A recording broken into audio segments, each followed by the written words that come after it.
नमस्कार, स्वागत है आपका न्यूज 80 पर। मैं हूं आपके साथ राहुल राणा। 2024 का लोकसभा चुनाव जिसको लेकर तमाम सियासत और राजनीतिक दांव पैंच अब खेले जा रहे हैं। पश्चिम उत्तर प्रदेश में राष्ट्रीय लोकदल जो एक मजबूत स्थिति में थी, भारत रत्न जैसे ही चौधरी चरण सिंह को दिया गया तो वो भी एनडीए के साथ चली गई। ये पूरे प्रबल अब संभावना जताई जा रही है क्योंकि आज की जो मीटिंग हो रही है वो मीटिंग राष्ट्रीय लोकदल के तमाम विधायक आज भारतीय जनता पार्टी की बस में सवार होकर अयोध्या के लिए रवाना हो गए। लेकिन इस बीच में एक बड़ा सवाल उठ रहा है, 2024 के लोकसभा चुनाव की वो लड़ाई, अब उसका क्या होगा। किसानों की जो बात राष्ट्रीय लोकदल करती थी, अब उस लड़ाई का क्या होगा, क्योंकि किसानों के साथ जो 700 से ज्यादा किसान आंदोलन में किसान शहीद हुए, उनको लेकर राष्ट्रीय लोकदल मजबूती से अपनी आवाज को बुलंद कर रही थी। लेकिन कहा जा रहा है कि अब यहां राष्ट्रीय लोकदल उन किसानों की लड़ाई को कैसे मजबूती से उठाएगी। क्या एमएसपी की लड़ाई अब राष्ट्रीय लोकदल सरकार में रहकर लड़ेगी, और क्या अब किसानों के लिए राष्ट्रीय लोकदल का वही आवाज मुखर तरीके से कैसे होगी। क्योंकि जैसे ही चौधरी चरण सिंह को भारत रत्न का ऐलान किया और उसके बाद जयंत चौधरी अब भारतीय जनता पार्टी के साथी हो गए, यानी अखिलेश यादव अब उनके पूर्व साथी। कल जो संसद में देखा, जब उन्होंने चौधरी चरण सिंह को लेकर अपना भाषण दे रहे थे तो कांग्रेस ने जमकर उनके भाषण को लेकर हंगामा किया, शोर शराबा हुआ। कल तक जो एक साथ बैठते थे वही अब एक दूसरे से अलग जुदा अलग अलग दिखाई दे रहे हैं। लेकिन क्या ये सियासत है, और क्या आखिर जयंत चौधरी का जो होगा वो तो होगा ही, लेकिन पश्चिम उत्तर प्रदेश का माहौल क्या कहता है, 2024 के लोकसभा चुनाव का माहौल जयंत चौधरी के जाने से क्या कहता है, आज वही समझेंगे। और मेरे साथ बातचीत करने के लिए वरिष्ठ पत्रकार केपी मलिक साहब जुड़ चुके हैं। मलिक साहब, आपका बहुत बहुत धन्यवाद और न्यूज 80 पर आने के लिए। और मेरा सवाल आपसे यही कि अब जयंत चौधरी तो भाजपा के साथी हो चुके, पश्चिम उत्तर प्रदेश का माहौल आपको अब क्या दिखाई दे रहा है। तो जयंत चौधरी लगातार विपक्ष के साथ खड़े थे, किसानों की बात कर रहे थे, अग्निवीरों की बात कर रहे थे, और एकाएक वो आज पक्ष में आ गए हैं। तो इससे एक माहौल वेस्टर्न यूपी का बदला है और तमाम चर्चाएं चल रही हैं कि जैसे आप देखोगे कि उन्होंने एक बयान दिया था, सोशल मीडिया पे बहुत ज्यादा चल रहा है कि मैं कोई चवन्नी हूं क्या जो पलट जाऊंगा। तो आज वो मीम बना हुआ है और लोग ये कह रहे हैं कि चवन्नी पलट गई है, और वो अब दुवन्नी रही है कि नहीं रही है, उस तरह की चर्चाएं भी आ रही हैं। बात यह है कि पार्लियामेंट में भी कल एक क्वेश्चन उनसे पूछा गया कि आपने बयान दिया था चुवन्नी वाला कि आप पलट जाएंगे, तो उस पर उन्होंने ये कहा कि नहीं, ये तो सब चुनावी भाषण होते हैं और ये कोई खास मायने नहीं रखते। तो इस तरह की बात, वो जिस गठबंधन में गए हैं वहां पे तो पहले ही बहुत इस तरह के वायदों को, इस तरह की बातों को जुमला बता दिया जाता है। आपको याद होगा अमित शाह ने कह दिया था जब 15 लाख की बात आई, वो तो एक चुनावी जुमला था। तो ये जुमलेबाजी जो राजनेता कर रहे हैं, सियासी दलों के नेता जिस प्रकार से जुमलेबाजी कर रहे हैं, उससे कहीं ना कहीं जनता आहत है। और वेस्टर्न यूपी का किसान और देश का किसान भी इससे सकते में है कि जिस प्रकार से जयंत ने निर्णय लिया है कि एकाएक किसानों के और बाकी मुद्दे छोड़ के वो आज भारतीय जनता पार्टी के साथ गठबंधन लगभग कर चुके हैं। इससे कई लोग ये भी सवाल हमसे पूछते हैं कि इससे किसानों का फायदा हुआ या राष्ट्रीय लोकदल का फायदा हुआ या निजी तौर पर जयंत चौधरी का फायदा हुआ। तो इसमें अगर हम देखते हैं कि राष्ट्रीय लोकदल का फायदा हुआ, जयंत चौधरी का निजी तौर पर भी फायदा हुआ, लेकिन किसान का कोई बहुत ज्यादा फायदा हुआ उसमें कोई दिखाई नहीं देता हमें कि किसान को कोई बहुत फायदा हुआ है। हाँ, ये मानने को बहुत अच्छा है कि चौधरी चरण सिंह को बहुत लंबे समय से भारत रत्न देने की मांग चल रही थी, लेकिन वो चौधरी चरण सिंह को भारत रत्न देना भी कोई बहुत महत्वपूर्ण यहाँ पे इसलिए नहीं लग रहा है। हालांकि बहुत अच्छी बात है, बहुत खुशी की बात है, लोग इसका स्वागत कर रहे हैं, लेकिन जिस प्रकार से थोक में एक साथ भारत रत्न बांटे गए हैं, तो वहां भारत रत्न का मूल्य कम होता दिखाई देता है।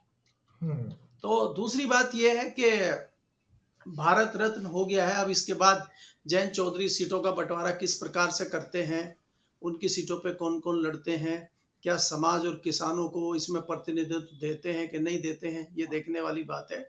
इसके अलावा जो ताजा हालात हैं कि दिल्ली की तरफ किसान कूच कर चुके हैं और सरकार जो है उनका रास्ता रोकने के लिए तमाम तैयारियां कर रही है। कटीले हम्म, तार लगाए जा रहे हैं, कीलें लगाई जा रही है सड़कों में, जैसे कोई आतंकवादी हमला दिल्ली पे होने वाला है, उसकी तैयारी सरकार कर रही है। तो ये जताता है कि सरकार सिर्फ दिखावा करना चाहती है।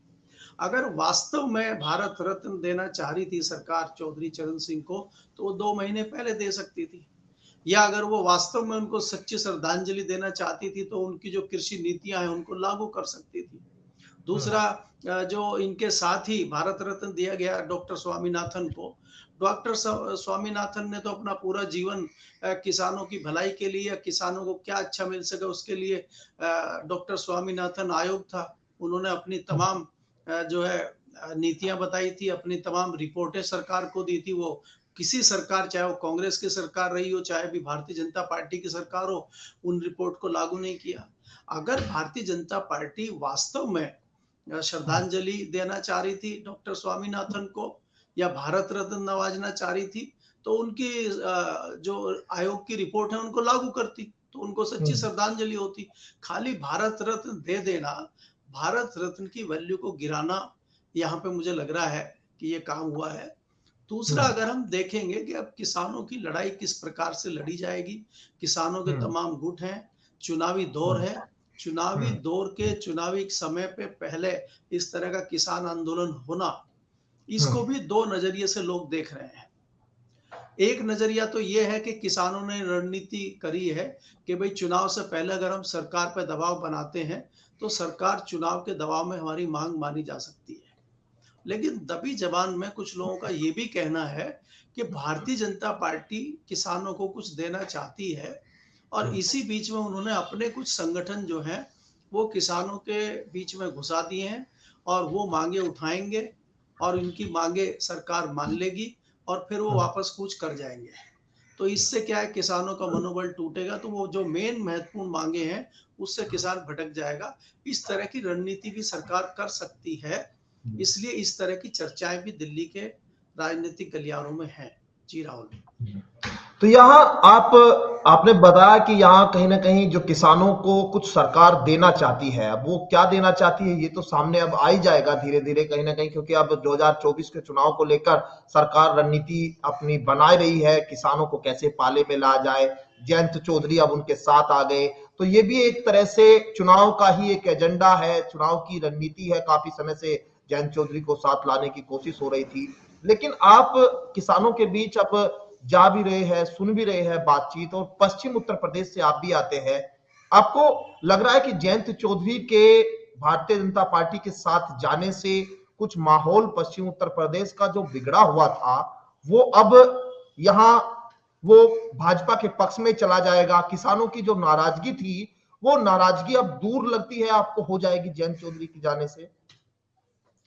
देखिए राहुल, अगर आप देखें जितने किसानों से हमारी बात होती है या जाट समाज के लोगों से बात होती है, उनका मानना यह है कि लगभग जो जाट लैंड जिसको बोला जाता है पश्चिम उत्तर प्रदेश, और भारतीय जनता पार्टी की नजर उस पर अक्सर रहती है। चाहे वो 2022 का चुनाव हो, चाहे वो 2019 का चुनाव हो, चाहे 2017 का चुनाव हो, इन तमाम चुनाव में भारतीय जनता पार्टी ने तमाम लंबे चौड़े वायदे इन लोगों से किए थे। चाहे वो गन्ने का भुगतान हो, चाहे चौधरी चरण सिंह राहत कोष बनाने की बात हो हर जिले में, चाहे चौधरी चरण सिंह को भारत रत्न देने की बात हो, वो चीजें वो करती रही है। तो उसमें क्या होता है कि जयंत चौधरी विपक्ष के साथ थे, इसलिए जाट बटा हुआ था। तो अभी क्या है कि हम मान के चलते हैं कि 30 से 40% जाट ऑलरेडी भारतीय जनता पार्टी के साथ पहले ही था। अब उसका आप कोई भी कारण मान सकते हैं, मैं उसको 2013 के दंगे के कारण जानता हूं, और दूसरा जो वहां पे एक माहौल बिगड़ा था उसका कारण भी लोगों का भारतीय जनता पार्टी के साथ जाने का मैं एक कारण मानता हूं। इसके अलावा लगभग 40% राष्ट्रीय लोकदल के साथ समाज के लोग थे, और बाकी जो 10-20% बचे वो तो रहते ही हैं, उनका कोई पक्का होता नहीं है। वो अपना कुछ जो नेता जहाँ पे हैं उनके अपने निजी लोग होते हैं या कई सारे कारण होते हैं। तो अब मेरे को लगता है कि जो ऑलरेडी 40% भारतीय जनता पार्टी में थे और जो जयंत चौधरी के साथ थे वो इकट्ठे भारतीय जनता पार्टी के साथ जा सकते हैं, वो ये सोच के भी जा सकते हैं कि देखिए डबल इंजन की सरकार है, दिल्ली में भारतीय जनता पार्टी की सरकार है, उत्तर प्रदेश में भारतीय जनता पार्टी की सरकार है, तो कहीं ना कहीं किसानों की जो समस्याएं हैं उसका कुछ समाधान हो और किसानों को कुछ चीजें मिल जाएं। तो इस तरह का समाधान निकालने के लिए जयंत चौधरी कुछ बातें, कुछ दबाव सरकार पर डाल सकते हैं अगर वो अंदर है। वो कितना दबाव डाल पाएंगे ये तो समय ही बताएगा। लेकिन भारतीय जनता पार्टी के साथ जाने से कम ये होगा कि जो इनका विरोध होता था, जो इनके साथ पक्षपात होता था, कि जहां जहां राष्ट्रीय लोकदल के विधायक हैं वहां बहुत ज्यादा विकास कार्य नहीं होते थे, उनकी बात नहीं सुनी जाती थी, तो उस पर एक रोक कम से कम लग जाएगी और क्षेत्र के लोगों का थोड़ा बहुत विकास होगा, काम होगा। ये उम्मीद मुझे लगती है कि इनके साथ जाने से। और दूसरा, सेंट्रल में अगर ये भारतीय जनता पार्टी के साथ जाते हैं तो वहां भी कुछ क्षेत्र का और समाज का कुछ कर पाएंगे। कितना कर पाएंगे वो मैं फिर कहता हूं कि वो समय ही बताएगा, लेकिन इससे कुछ क्षेत्र का फायदा होगा, मुझे ऐसा लगता है जी। अच्छा, एक सवाल मेरा आपसे ये है कि जिस तरह से देवीलाल के पोते भी दुष्यंत चौटाला भारतीय जनता पार्टी के साथ गठबंधन में पिछले 7 सालों से है, और अब उत्तर प्रदेश में जयंत चौधरी यहाँ अब गठबंधन में शामिल हो गए, क्योंकि लोग अब ये कह रहे हैं कि यहाँ जयंत चौधरी को अपना पर्सनल उन्होंने फायदा देखा है, क्योंकि चौधरी चरण सिंह को भारत रत्न की जो बात की जा रही है, क्योंकि चौधरी चरण सिंह तो वैसे भी देश के किसानों ने उनको अपना भारत रत्न मान लिया है, पहले से वो भारत रत्न किसानों के लिए है। लेकिन अब क्या ये एक सौदा, जो बात कह रहे हैं कि एक सौदा कर लिया है और एक राजनीतिक सौदा, और इसका फायदा जयंत चौधरी को ज्यादा होगा, लोगों को कम होगा? आपको ऐसा लगता है? आप क्या सोचते हैं इसको लेकर? देखिए राहुल, मैंने पहले ही आपको कहा कि ये जो समझौता हुआ है इसमें जयंत का निजी फायदा और राष्ट्रीय लोकदल का फायदा है। जनता का फायदा कितना होगा ये समय बताएगा। और तमाम मांगे उठ रही हैं कि जयंत चौधरी भारतीय जनता पार्टी के साथ जाने से पहले क्या किसानों के बारे में बात करेंगे, तो किसानों की लगातार एमएसपी की मांग रही है, किसानों की लगातार जो वहां पे लखीमपुर खीरी में गन्ने जो भाव और तमाम केंद्रीय मांगे। केंद्रीय केंद्रीय मंत्री के लड़के ने गाड़ियां चढ़ाई थी, उन किसानों को इंसाफ मिलेगा क्या? दूसरा, जो लगातार गन्ने के भुगतान से जूझ रहा है किसान, उसको कितना सरकार करेगी? तो इस तरह की जो कई सारी लंबी लिस्ट है मांग की, उस पर क्या निर्णय सरकार लेती है। अभी तो पहले घोषणा होगी, ज्वाइनिंग की घोषणा होगी, उसके बाद क्या क्या चीजें होती हैं, क्या होती है, उसके बाद ही पता चलेगा। लेकिन आज के दिन, आज के हालात में आप कह सकते हैं कि इस समझौते से जो सामने दिखाई दे रहा है वो राष्ट्रीय लोकदल और जयंत चौधरी का फायदा होता हुआ नजर आ रहा है। आम किसान का, आम जनता का इसमें कोई बहुत बड़ा फायदा हो जाएगा मुझे नहीं लगता। और भारतीय जनता पार्टी का अगर आप देखेंगे, जो नजरिया है, जो उनका सोचना रहा है, मानना रहा है, कि वो एक बार पार्टी के अंदर आने के बाद में फिर उस व्यक्ति को बहुत ज्यादा सक्रिय नहीं रहने देती, और वो आदमी बहुत ज्यादा आवाज उठा नहीं पाता है, वो चुपचाप रहता है। कई सारे विपक्षी दलों से आए हुए नेताओं का हालचाल आप जान सकते हो, देख सकते हो कि वो बर्फ में लग चुके हैं। और दूसरी ताजा घटना यहाँ पे राहुल ये है कि मुझे यही हाल आने वाले समय में हरियाणा में दिखाई दे रहा है, क्योंकि भारतीय जनता पार्टी का शाम धाम दंड भेद का जो चक्र चल रहा है उससे कई लोग बच नहीं पाएंगे। अब मैं ये खबर पुष्ट तो नहीं करता हूं, लेकिन सूत्रों से खबर इस प्रकार की आ रही है कि वो दिन दूर नहीं है जब हरियाणा के भूपेंद्र हुड्डा भी भारतीय जनता पार्टी का रुख कर सकते हैं। क्योंकि भारतीय जनता पार्टी चाहती है कि हमारे साथ इस तरह के मजबूत नेता हैं, और हरियाणा की राजनीति बिना जाटों के अधूरी है। और वहां पे एक बहुत बड़ा फैक्टर हुड्डा है, 10 साल मुख्यमंत्री रहे हैं वो, एक बहुत बड़े राजनीतिक परिवार से ताल्लुक रखते हैं। उनके पिताजी भी पॉलिटिक्स में थे, और वो संविधान समिति जो भारत की थी उस समय जवाहरलाल नेहरू के साथ में थे, तो एक पुराना राजनीतिक परिवार है। तो वो भी अगर भारतीय जनता पार्टी के साथ चला जाता है तो ये एक बहुत बड़ा मूव होगा, भारतीय जनता पार्टी को इसका बड़ा फायदा मिलेगा। और इसका यानी एक जिम्मेदार सियासी खेल कांग्रेस, बाकी है। उसका जिम्मेदार कांग्रेस को माना जाएगा, क्योंकि कांग्रेस ने वहां पे एसआर के चला रखा है। एसआर के मतलब सुरजेवाला, किरण चौधरी, और तीसरे जो एक और हैं, आर से जो आप नाम उनका बताएंगे, 3 लोग वहां पे लगे हुए हैं जो लगातार विरोध कर रहे हैं, अलग अलग कर रहे हैं। तो जिस प्रकार से नुकसान मध्य प्रदेश और राजस्थान में कांग्रेस पार्टी का हुआ था, उसी प्रकार कांग्रेस का नुकसान मुझे हरियाणा में होते हुए दिखाई देता है, क्योंकि भारतीय जनता पार्टी आसाम की तर्ज पर हरियाणा देना चाहती है भूपेंद्र हुड्डा के हाथ में। तो भूपेंद्र हुड्डा के लिए भी फायदा है, उसके परिवार के लिए भी फायदा है, उसके अपने पर्सनल के लिए भी फायदा है, उसको सत्ता मिल सकती, क्योंकि वो लगातार 2 बार से सत्ता से बाहर है। तो सत्ता में आने के लिए तो नेताओं को कोई दिक्कत ही नहीं है, उनको पाला बदलना पड़े, उनको झुकना पड़े। उसका हश्र आपने देखा है पिछले दिनों, सबसे बड़ा उदाहरण नीतीश कुमार का। वो कहते थे कि भाई मैं मर जाऊंगा, कभी भारतीय जनता पार्टी के साथ नहीं जाऊंगा, तो वो भारतीय जनता पार्टी के साथ चले गए, हमारे तो है नहीं अभी तक। दूसरा, जिस प्रकार से अमित शाह ने कहा था कि इनके लिए हमेशा के लिए खिड़की दरवाजे बंद हो गए हैं, तो खिड़की दरवाजे और सब चीजें जो है ताले चाबी खुल चुके हैं। तो ये सियासी दल जो है सिद्धांतवाद और इनकी जवान का कोई मोल नहीं है, इसलिए ये कभी भी कहीं भी पलट सकते हैं। तो इस तरह के नेता आज की डेट में कमी नहीं है, लेकिन मैं फिर भी अगर भूपेंद्र हुड्डा उधर जाते हैं तो इसका जिम्मेदार भूपेंद्र हुड्डा को कम और कांग्रेस को ज्यादा मानता हूं, क्योंकि कांग्रेस इस तरह की चीजें देख ही नहीं रही है। और ये जो गठबंधन आपका टूटा है उत्तर प्रदेश में, चाहे अखिलेश का और जयंत चौधरी का हो, इसके पीछे भी गलती है जयंत चौधरी की, लेकिन जयंत चौधरी की गलती कम, अखिलेश यादव की गलती ज्यादा है। और अखिलेश के नजरिए से देखें तो कांग्रेस की गलती बहुत ज्यादा है, क्योंकि मुझे लगता है कि कांग्रेस कहीं ना कहीं मायावती का इंतजार कर रही है कि आचार संहिता लागू हो जाए और शायद मायावती कांग्रेस के साथ आने का निर्णय ले ले। हालांकि मुझे लगता नहीं है कि मायावती इतनी हिम्मत जुटा पाएगी कि वो कांग्रेस के साथ जा पाए, क्योंकि उनको दबाव बहुत ज्यादा है और वो बहुत डरी हुई हैं। तो वो कोई निर्णय ले पाएंगी, भले उनकी पार्टी समाप्त हो जाए और वो कांग्रेस के साथ जाएंगी, मुझे इसमें थोड़ा संशय है राहुल जी।